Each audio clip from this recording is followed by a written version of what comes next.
જિલ્લામાં સતત 5 દિવસથી અવિરત વરસાદ વરસી રહ્યો છે, જેના કારણે નદી નાળા છલકાયા છે। વ્યારા તાલુકાના ચિયારબારડી અને લખાલી ગામને જોડતા કોઝવે પર દર વર્ષની માફક આ વર્ષે પણ પાણીમાં ગરકાવ થઈ ગયો છે।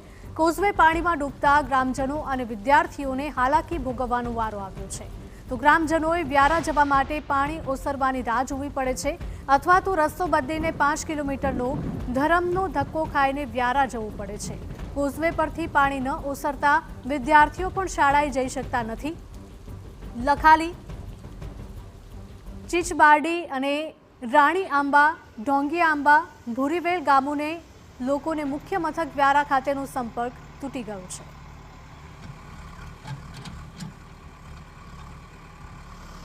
હું 11મા ધોરણમાં અભ્યાસ કરતી છું। મારી સ્કૂલ ત્યાં સામે છે।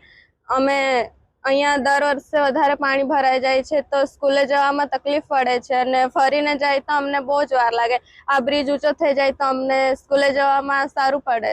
ચીચબરડી અને લખાલીને જોડતા મુખ્ય માર્ગ છે।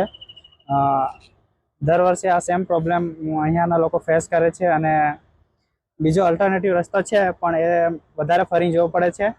અહીંયા પીએચસી આવેલું છે અને આ જ ગામના લોકો દૂધ ડેરી ફરીને જવું પડે છે। તો દમણમાં રેડ એલર્ટ વચ્ચે તો તાપીના દ્રશ્યો કે જ્યાં વિદ્યાર્થીઓ શાળાએ પણ નથી જઈ શકતા તેવી પરિસ્થિતિનું નિર્માણ થયું છે। કોઝવે પાણીમાં ગરકાવ થયો છે, તેથી કોઝવે ઊંચો બનાવવા માટે લોકોની માંગ છે।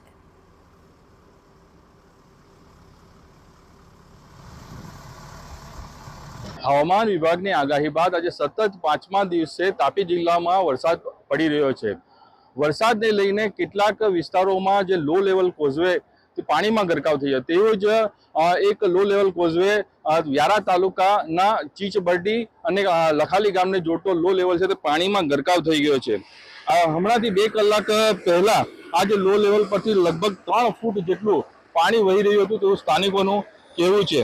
હજુ પણ આ લો લેવલ પરથી પાણી વહી રહ્યું છે, પરંતુ લોકો કામકાજ અર્થે જીવના જોખમે લો લેવલ ક્રોસ કરી રહ્યો છે। આ સમસ્યા આજની નથી, આ સમસ્યા વર્ષો જૂની છે તેવું સ્થાનિકોનું કહેવું છે। અને આ લો લેવલ જે બ્રિજ પાણીમાં ગરકાવ થવાને લઈને આની સાથે જોડાયેલા 4 થી 5 ગામોને ભારે હાલાકીનો સામનો કરવો પડી રહ્યો છે। આ લો લેવલ ઊંચો કરવામાં આવે તો આ ગામોની સમસ્યા દૂર થાય તેવું સ્થાનિકોનું કહેવું છે। નીરવ કંસારા, TV9 તાપી।